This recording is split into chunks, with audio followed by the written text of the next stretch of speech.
నమస్తే, this is Anjali Das Kotapati. Welcome to my channel art cafe with Anjaliputra. మనం చాలా కథలు వింటుంటాం, చాలా విషాదమైన కథలు వింటుంటాం. దేవదాస్, సావిత్రి ఇలాంటి కథలు మనం కథల రూపంలో రాసిన వాళ్ళు ఉంటారు, కానీ నిజ జీవితంలో జరిగిన స్టోరీ మహానటి సావిత్రి. అలాగే మన ఆర్టిస్ట్ వీలో కూడా విషాదగాథకు సంబంధించిన చాలా స్టోరీస్ ఉన్నాయి. సో అలాంటి ఒక చిత్రకారుడు ఇప్పుడు ప్రపంచంలోనే అతని చిత్రాలు నెంబర్ 1 స్థానంలో ఉన్నాయి. 28th సెంచరీకి అత్యంత రికార్డింగ్ స్థాయిలో తన పెయింటింగ్స్ అమ్ముడుపోయినాయి. ఆ ఆర్టిస్ట్ ఎవరు? కానీ అతను జీవితంలో బ్రతుకున్నప్పుడు అతను చాలా పేదరికాన్ని అనుభవించాడు. తన పెయింటింగ్స్ కోసమని తన తమ్ముడి దగ్గర డబ్బులు తీసుకున్నాడు. ఇంకా అతన్ని అడగలేక తన మానసిక స్థితి ఇలాగే ఉండడం చూసి చాలా ఆందోళన చెందింది. తనకి తానే కాల్చుకొని చనిపోయాడు. ఆ ఆర్టిస్ట్ ఎవరు, అతని విషాద గాథ ఏంటి అనేది ఇప్పుడు తెలుసుకుందాం. ఈయన విన్సెంట్ వాన్ గోగ్ గారు. ఈయన 1853 మార్చ్ 13న జన్మించారు. విన్సెంట్ వాన్ గోగ్ ఒక ఈయన చరిత్రలో ఒక టర్నింగ్ పాయింట్ ఉంది. ఈయన ఫస్ట్ నుంచి ఆర్టిస్ట్ కాదు, ఆర్ట్కి టర్న్ అవ్వబడ్డాడు. ఎందుకు టర్న్ అవ్వబడ్డాడంటే ఇతని జీవితంలో జరిగిన కొన్ని సన్నివేశాలను బట్టి అతను ఆర్టిస్ట్ ఫీల్డ్లోకి వెళ్ళడం జరిగింది. ఆ సన్నివేశాల గురించి మనం ఇప్పుడు తెలుసుకుందాం. విన్సెంట్ వాన్ గోగ్ స్టోరీ నేను 2 పార్ట్స్ డివైడ్ చేశాను. This is part 1. సో మనం ఇప్పుడు విన్సెంట్ వాన్ గోగ్ గారు ఎక్కడ పుట్టారు, ఏంటి, ఆయన ఎందుకు ఆర్ట్ లైఫ్లోకి వెళ్ళారు, అక్కడ జరిగిన కొన్ని అంశాలేంటి, ఇవన్నీ తెలుసుకుందాం. ఇది ఎడిటింగ్ లేదండి, ప్లీజ్ ట్రై టు అండర్స్టాండ్. నా మొబైల్లో అంత ఫెసిలిటీ లేదు. So okay. Vincent van Gogh 1853 దక్షిణ నెదర్లాండ్లో బ్రంబట్ అనే చిన్న గ్రామంలో ప్రొటెస్టెంట్ అతని ఫాదర్ అన్నమాట, ప్రొటెస్టెంట్ గారికి జన్మించారు. ఈయన పుట్టిన దగ్గర నుంచి కూడా చాలా నిశ్శబ్దంగా, అందరూ ఆడుకుంటే ఈయన మాత్రం ఆడుకోకుండా ప్రకృతిని గమనిస్తూ ఉండేవాళ్ళు అనమాట. ఈయన చాలా సైలెంట్గా, అలాగే సెల్ఫ్ కాన్ఫిడెన్స్ ఎక్కువ ఉన్న వ్యక్తి. ఆ టైంలో ఖాళీ దొరికిన సమయాల్లో ఆ గ్రామంలో ఉన్న చుట్టుపక్కల ప్రదేశాలను చూడటానికి వెళ్ళేవాళ్ళు. అక్కడ ఆయన ఎక్కువగా రైతులు చేసే పనులను, అలాగే అక్కడ ఉన్న గడ్డిని కానీ, అక్కడ ఉన్న పొలాలను కానీ, వాళ్ళ పొలాల్లో ఉన్న కలర్స్ వేరియేషన్స్, అంటే మనకి కలర్ వేరియేషన్ ఎలా తెలుస్తుందంటే, గడ్డి లేతగా ఉన్నప్పుడు గ్రీన్గా ఉంటుంది, కొద్దిగా ముదురైన తర్వాత ఒక కలర్, ఆ తర్వాత ఇంకో కలర్. ఆ కలర్ని బాగా అబ్జర్వ్ చేశాడు. ఈ కలర్ అబ్జర్వేషన్ ఎప్పుడైతే ఆయన 16 years ఉన్నప్పుడు ఆ కలర్ చిన్నప్పటి నుంచి కలర్ అబ్జర్వేషన్ చేశారో, మీరు పెయింటింగ్లో ఆ డిఫరెన్స్ అనేది చాలా క్లియర్గా కనపడుతుంది. సో తర్వాత ఏమైందంటే, ఈయన 16 years అంటే 16 ఏళ్ల వయసులో ఈయన అక్కడ ఏదో ఒకటి పని చెయ్యాలి అనుకొని తన మేనమామతో మాట్లాడి అతను లండన్ బయలుదేరడం జరిగింది. ఆ లండన్ వెళ్ళిన తర్వాత గోపిక్ అండ్ కో మరియు హెగ్ అనే ఆర్ట్ డీలర్ అంటే ఒక ఆర్ట్ పెయింటింగ్స్ ఉన్నాయి కదా, ఆ పెయింటింగ్స్ని అమ్మే కంపెనీ ఉంటుందన్నమాట. దాంట్లో పనిచేయడానికని స్వల్పంగా ట్రైనింగ్ తీసుకున్నారు. ఆ కంపెనీలో అతని మేనబాబు కూడా వన్ ఆఫ్ ద పార్ట్నర్ అనమాట. సో అక్కడి నుంచి ఆయన 1873 నుండి మే 1875 వరకు లండన్లోనే గోపిక్ అండ్ కో దగ్గర పనిచేయడం జరిగింది. అక్కడి నుంచి 75 నుంచి ప్యారిస్ వెళ్ళిపోయి ప్యారిస్లో ఆయన ఆర్ట్ డీలర్ వర్క్ని చేయడం ప్రారంభించారు 76 వరకు. సో అప్పుడు అక్కడ వర్క్ చేసినప్పుడు ఆయనకి రెమ్బ్రాండ్ అండ్ ఫ్రాన్స్ హెల్ప్ పెయింటింగ్స్ చాలా ఇష్టంగా అభిరుచి, అంటే వాళ్ళ దాంట్లో కలర్స్ కానీ ఆయన అభిమానించడం మొదలుపెట్టాడు, వాటిని గమనించడం మొదలుపెట్టాడు. తర్వాత అక్కడి నుంచి తన కాంటెంపరీ ఆర్టిస్ట్, అంటే తనతో ఉన్న, అంటే అప్పటి 86లో అప్పటి కాంటెంపరీ ఆర్టిస్టులు ఇద్దరున్నారు, జిన్ ఫ్రాన్స్ మిల్లట్ అండ్ కామెర్లే కోరెట్. ఇతను సో నాకు స్పెల్లింగ్ కొద్దిగా తప్పు రాసుకున్నట్టున్నాను. సో వీళ్ళిద్దరి గురించి కూడా మనం ఇంకోసారి టాపిక్లో చేంజ్ చేసుకున్నాం. అప్పుడు మీకు అర్థమవుతుంది విన్సెంట్ వ్యాన్ గోగ్ పెయింటింగ్స్ వాళ్ళిద్దరు రిఫ్లెక్షన్ అనమాట. ఎండ్ ఆఫ్ ద డే వరకు ఈయన వాళ్ళిద్దరిని ఫాలో అవుతూనే వచ్చాడు. మ్యాక్సిమం వాళ్ళ కలర్ సెన్స్ ఇతని కలర్ సెన్స్ సేమ్ ఉంటుంది. వాళ్ళ పిక్చర్స్ కూడా వాళ్ళ పెయింటింగ్స్ కూడా 2-3 చూపించడానికి నేను ట్రై చేస్తాను. తర్వాత పెయింటింగ్ మీద ఆసక్తి పెరిగింది, అతను వాటి మీద జిజ్ఞాస పెరిగినప్పటికీ ఈ 75 మార్చ్ వరకు లండన్లో వర్క్ చేశారు. ఈయన ప్యారిస్ వెళ్ళడానికి, లండన్లో జాబ్ వదిలేసి ప్యారిస్ వెళ్ళడానికి ఒక కారణం ఉంది. అదేంటంటే ఈయన లండన్లో ఒక ఆమెను ప్రేమించాడు. ఆమె ఏం చేసిందంటే ఆయన ప్రేమను తిరస్కరించింది. అక్కడి నుంచి దూరంగా వెళ్ళిపోవాలనే ఉద్దేశంతో ఆయన ప్యారిస్ వచ్చి సేమ్ ఆ కంపెనీలో లేకపోతే అదే దానికి సంబంధించిన ఆట డీలింగ్లోనే అక్కడ 76 వరకు వర్క్ చేశారు.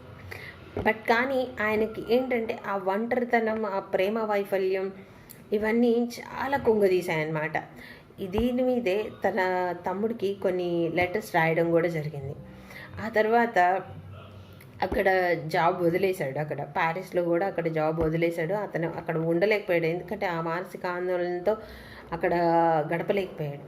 ఇంకా అక్కడి నుంచి ఇంటికి వెళ్ళిపోయాడు. ఇంటికి వెళ్ళి కొన్ని రోజులు గడిపిన తర్వాత ఇంకా ఆ బాధపడితే వీల్లేదు, ఏదన్నా పని చేయాలని చెప్పేసి మళ్ళీ ఇంగ్లాండ్కి వెళ్ళారనమాట. ఇంగ్లాండ్కి వెళ్ళి అక్కడ ఇంగ్లాండ్లో ఒక లాంగ్వేజ్ టీచర్గా ట్రైనింగ్ తీసుకున్నారు.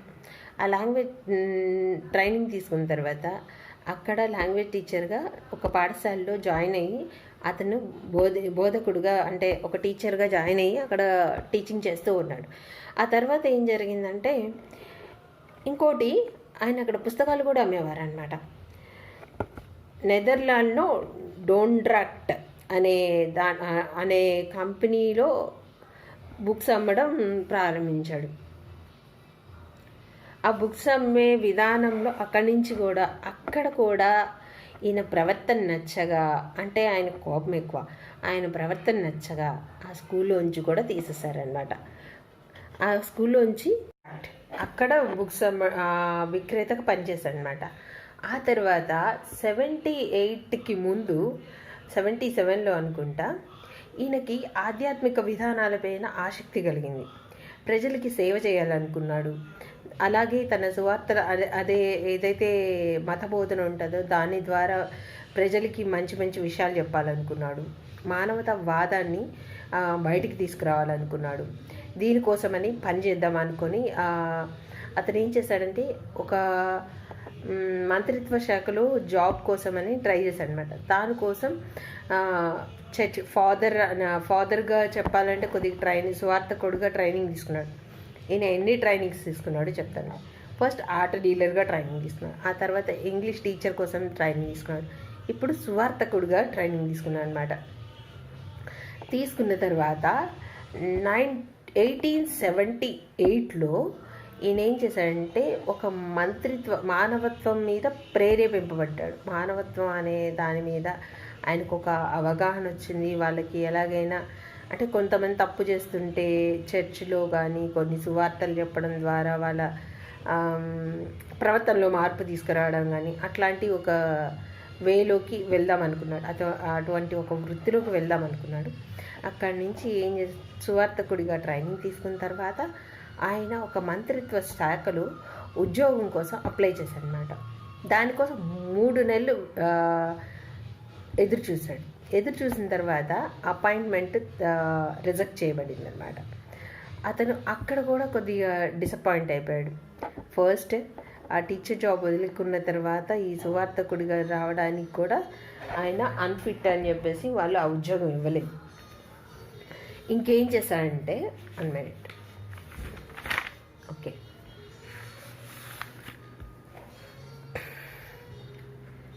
ఓకే స్వల్ప శిక్షణ పొందాడు. ఆ తర్వాత నైరుతి బెల్జియంలో అక్కడ కొంతమంది పేదవాళ్ళు ఉన్నారన్నమాట. ఆ పేదవాళ్ళు 1979లో ఆ నైరుతి బెల్జియంలో బొగ్గు మైనింగ్లో పనిచేసే కొంతమంది పేదవాళ్ళ మిషనరీలో ఈయన కూడా అక్కడికి వెళ్ళడం, వాళ్ళ పేదరికాన్ని చూడడం, వాళ్ళతో పాటు ఈయన పని చేయడం, అక్కడ సువార్త మిషనరీలో ఈయన సువార్తలు చెప్పడం ఇలా సాగిందనమాట.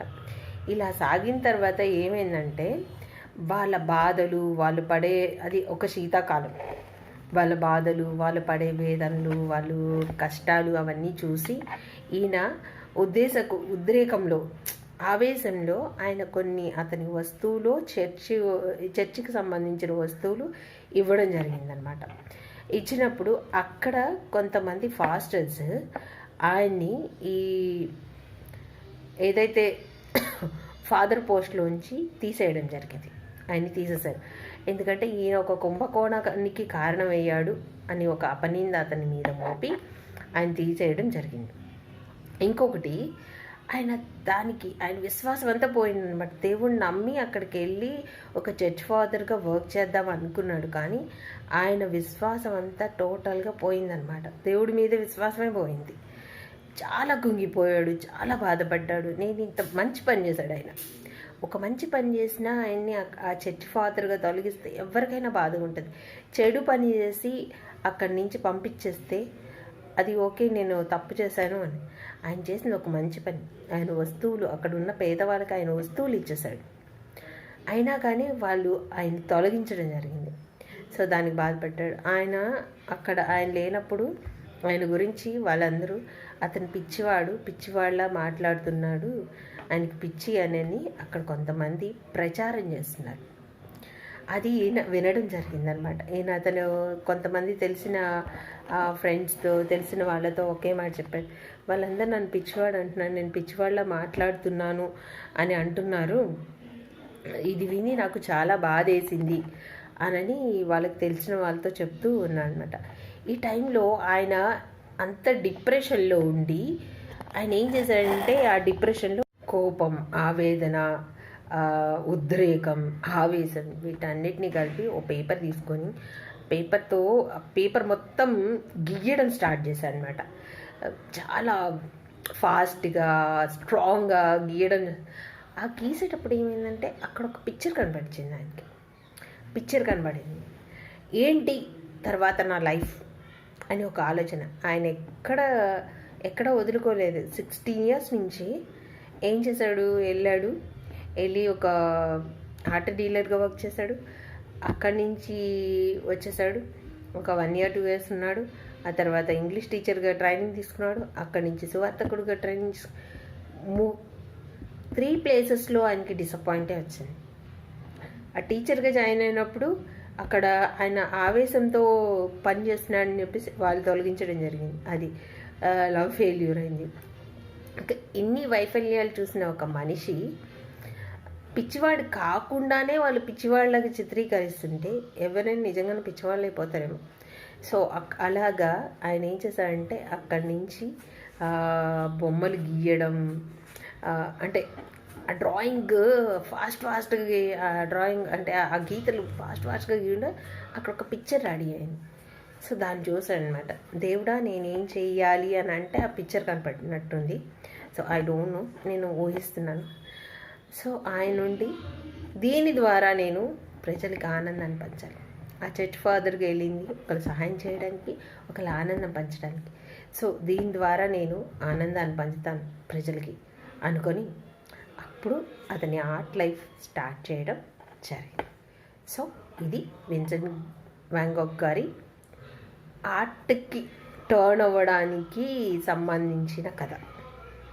పార్ట్ 2లో ఆయన ఆర్ట్లో ఎన్నెన్ని మెలకువలు నేర్చుకున్నాడు, ఏమేం చేశాడు, ఏ కాన్సెప్ట్ మీద ఆయన పెయింటింగ్ వేశాడు, ఆయన ప్రపంచ ప్రఖ్యాతిగాంచిన పెయింటింగ్స్ ఏంటి, ఆయన ఎలా చనిపోయాడు, ఇక్కడితో ఈ విషాదగాథ ముగిసిపోలేదు. ఇంకా చాలా ఉంది, ఇంకా చాలా భరించాడు ఆయన. ఇది 1880 1880 1880 నుంచి 1890 వరకు ఈ 10 years ఈయన ఆర్ట్ వర్క్లోనే ఉన్నాడు. ఈ 10 yearsలో ఆయన 2000 లెటర్స్ వాళ్ళ బ్రదర్కి రాశాడు. అంటే ఓవరాల్ లైఫ్లో ఒక 2000 లెటర్స్ రాశాడు ఆయన. 2000 పెయింటింగ్స్, డ్రాయింగ్స్, వాటర్ కలర్స్ మొత్తం కలిపేసి ఆయనవి 2000 పెయింటింగ్స్ అయినాయి. సో దాన్ని బట్టి ఆలోచించండి ఆయన ఎంత వర్క్ చేసి ఉంటాడో. ఆయన ఏమేమి టాపిక్స్ ఎంచుకున్నాడు, ఆయన బ్రష్ స్ట్రోక్స్ ఎలా ఉంటాయి, ఎవరు ఇన్ఫ్లుయెన్స్ ద్వారా ఆయన కొన్ని పెయింటింగ్స్ చేశాడు, ఒక్కొక్క ప్లేస్కి వెళ్ళిన తర్వాత ఆయన ఆర్ట్ వర్క్ ఎలా చేంజ్ అయింది ఏంటి అనే విషయం ఆయన ఆర్ట్ వర్క్స్ చూస్తూ మనం డిస్కస్ చేసుకున్నాం. అలాగే ఆయన ఎందుకు చనిపోయారు అన్న విషయం మీద కూడా మనం చర్చించుకున్నాం.